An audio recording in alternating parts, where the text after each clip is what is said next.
is not particularly witty. Can I call the Honourable Jenny Salesa? Madam Speaker, thank you so much. May I begin my address by congratulating and acknowledging Mr. Venkat Raman. He is the founder of Indian Newslink, and last night we celebrated 10 years of businesses under Indian Newslink. So many businesses across New Zealand, and I'd like to just acknowledge all of the work that Mr. Venkat Raman has put in to our country. I would also like to congratulate Crimson Education, the overall winner of last night's Indian Newslink Business Awards, and in particular, it was a young lady called Chandra Kusha, 22 years old. I'm just extremely proud that it's a young lady that actually won that award. Madam Speaker, our new coalition government was sworn into office just over 4 weeks ago. We are bringing new ideas to solving so many issues that we're facing in Aotearoa, New Zealand today. Madam Speaker, just earlier on during question time, we heard that there is a funding budget hole of just over $10 billion in infrastructure. Now, in addition to addressing the two main issues I would like to talk about this afternoon, Madam Speaker, is child poverty and homelessness. In addition to addressing those two issues, we also have to look at that particular funding challenge. Homelessness, Madam Speaker, one of the main issues that we are finding ourselves having to address is this issue of homelessness.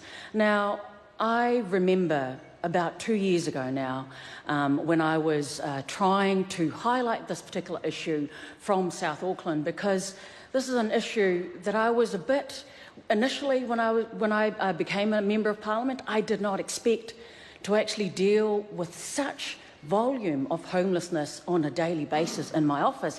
But the most shocking to me, Madam Speaker, as a local MP, was the fact that so many of these families coming to ask for assistance were working. They were working full-time, and yet they could not find a place where they could actually afford the rent. And so I'd like to also acknowledge at this time the assistance from a journalist who actually came and spent a lot of time in Otara, 3 weeks, and he was doing other work as well, Mike Wesley-Smith of The Nation. And in that time, one of the things that he actually uncovered was in Otara, in the previous year, 80% of all the houses that were sold to investors. And so it actually answered one of the questions I had in my mind, because so many of these families coming to ask for my assistance, they had never lived in a state house. They've always lived in private rentals. And so I was wondering, why is it that I was seeing so many people from my local community coming to ask for assistance, people that had never asked for assistance in terms of social housing in the past? And he actually helped me answer that question, which was, when they are given eviction notices, told to leave those houses, and they cannot find another house that they can afford, and yes, they're working full-time, it is actually a really desperate, I find a lot of these families in desperate situations. And initially, when I saw families coming in the minivans that they live in, coming in the cars that they live in, and then when I went out as a local MP, and I found so many cars parked in the street, and all of these folks were living in those cars. And when, with the assistance of the journalist, we found that half of them work full-time, and then a quarter of them had degrees. So they're educated, 25% of them, they work full-time, 50% of them, and they're still living in cars. Madam Speaker, this, of course, is a really concerning issue to me as a local MP, but it has become a big issue for us as a government, because we know now, and we know this from Yale University, and we also know this from Otago University, from Yale University, they tell us that New Zealand now, that we have the highest rate of homelessness in the OECD. The highest rate of homelessness. We know a little bit earlier on from Otago University that there are over 41,000 people in Aotearoa, New Zealand, but that is 2013 census figures. I'm looking forward to the census figures of next year, because if we are to go by the kinds of numbers that I'm seeing in my office in Otara, where when I first became an MP, I was seeing a certain number of families who were coming to ask for assistance because they were homeless. But 3 years later, I was seeing 3 times those numbers of families.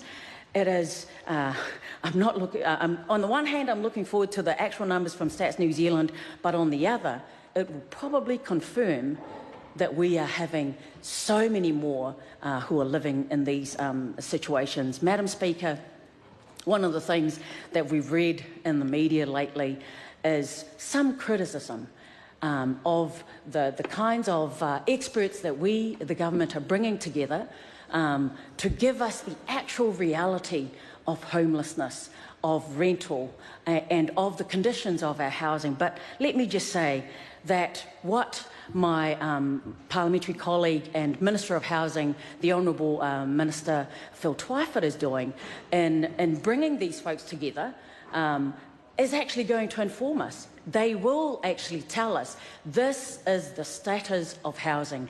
Right now, this is the status of rental accommodation, and this is actually the status of homelessness. And for us, as a government, those statistics, yes, they did exist, and they do exist in the government departments, but they haven't actually been out there in the public. And so I look forward to when that report is going to be released, which is going to be just before Christmas. In terms of child poverty, can I now reflect on a lady who was one of my heroes, someone I look up to, and how she served children and how she served those who are living in the most dire of circumstances. The Saint Mother Teresa. We celebrated her birth just a couple of days ago.